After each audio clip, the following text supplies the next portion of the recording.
لیکن وہ لوگ کہ جنہوں نے فطرت کے اشاروں سے اللہ کو پہچانا، پھر اپنی فطرت کے اشارے سے مزید تدبر کرتے ہوئے، عقل سے کام لیتے ہوئے آخرت کو پہچانا، پھر نبی کی دعوت پر لبیک کہا، اب یہ لوگ، یہ انسانیت کا کریم ہے۔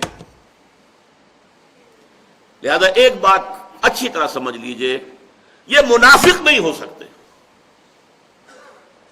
یہ نہیں ہو سکتا کہ مانے کچھ اور کریں کچھ اور، حق کو حق تسلیم کریں، اسے پامال دیکھیں، اسے مغلوب دیکھیں، اور ان کا خون جوش نہ کھائے، اور وہ کچھ کرنے کے لیے تیار نہ ہو کہ حق کا بول بالا ہو۔ یہ منافق ہوتا ہے۔ ہمیشہ ہر معاشرے کے اندر اور ہر کسی بھی انقلابی دعوت کے مقابلے میں رد عمل کے طور پر تین کردار ہمیشہ سامنے آتے ہیں، ہمیشہ۔ جب حضور کی اپنی دعوت جو ہے وہ اس سے مستثنا نہیں، تو اور کون سی دعوت مستثنا ہوگی؟ اگر وہاں منافقین تھے تو یہاں کیوں نہیں ہوں گے؟ تین ہوتے تھے، ایک وہ جن کو قرآن کہتا ہے سورہ توبہ میں، السابقون الاولون من المہاجرین والانصار والذین اتبعوہم باحسان رضی اللہ عنہم ورضوا عنہ۔ یہ وہ لوگ ہوتے ہیں جنہوں نے حق کو قبول کیا، تو اب ہر چہ بعد آباد جو ہو سو ہو، جان جاتی ہے جائے، مال جاتا ہے جائے، ہر چہ بعد آباد ما کشتی درآب انداختیم، ہم نے تو اپنی کشتی جو ہے دریا میں ڈال دی ہے۔ اب یہ کشتی تیرے گی تو ہم تیریں گے اور جئیں گے، یہ کشتی ڈوبے گی تو ہم ساتھ ہی ڈوبیں گے۔ ہم اس کشتی کو چھوڑ کر بھاگنے والے نہیں ہیں، ہر چہ بعد آباد جو ہو۔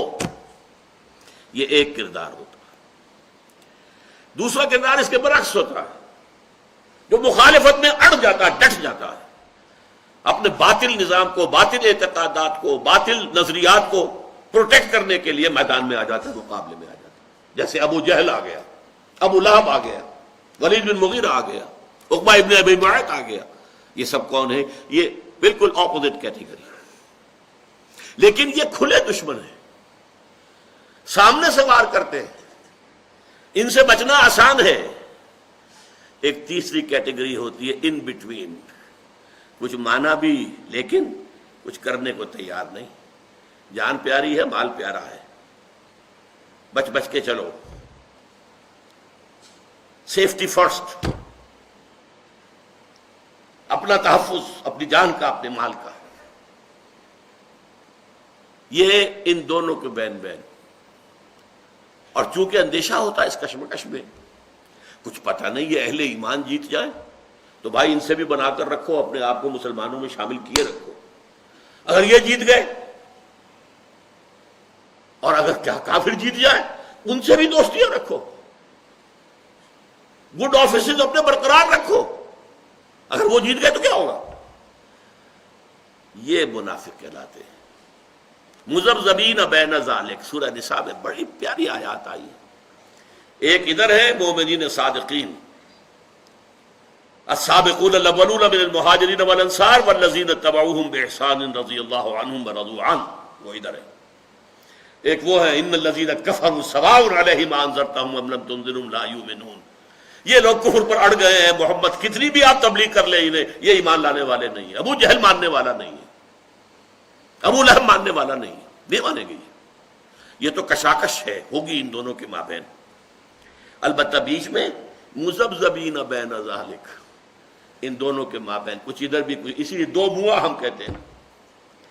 منافق کا لفظ بنا اسی سے ہے، نفق کہتے ہیں سرنگ، سرنگ کے دو منہ ہوتے ہیں۔ محل کے اندر سے سرنگ بنی جاتی ہے، کہیں جنگل میں جا کے کھلتی ہے کہ اگر قبضہ ہو جائے دشمن کا اور دشمن محل میں داخل ہو جائے تو بھاگے اس سرنگ کے ذریعے سے، نکلے وہاں سے۔ تو دو منہ ہوتے ہیں اس کے، نفق سرنگ کو کہتے ہیں، نافقہ کہتے ہیں گوہ ایک بل بناتا ہے اپنا، ایک جانور ہے، اس کا شکار کرتے ہیں کتوں کے ذریعے سے، عرب کے اندر اس کا گوشت کھایا جاتا ہے۔ ہمیں تو خیر اس کو دیکھ کر گھن سی آتی ہے، لیکن ہر معاشرے کا معاملہ ہوتا ہے۔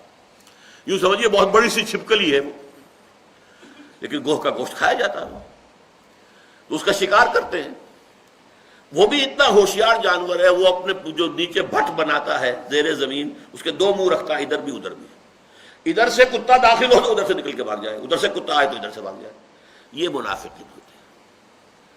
ان کے ساتھ بھی بنا کر رکھو، ان سے بھی بنا کر رکھو. Keep your good offices with both.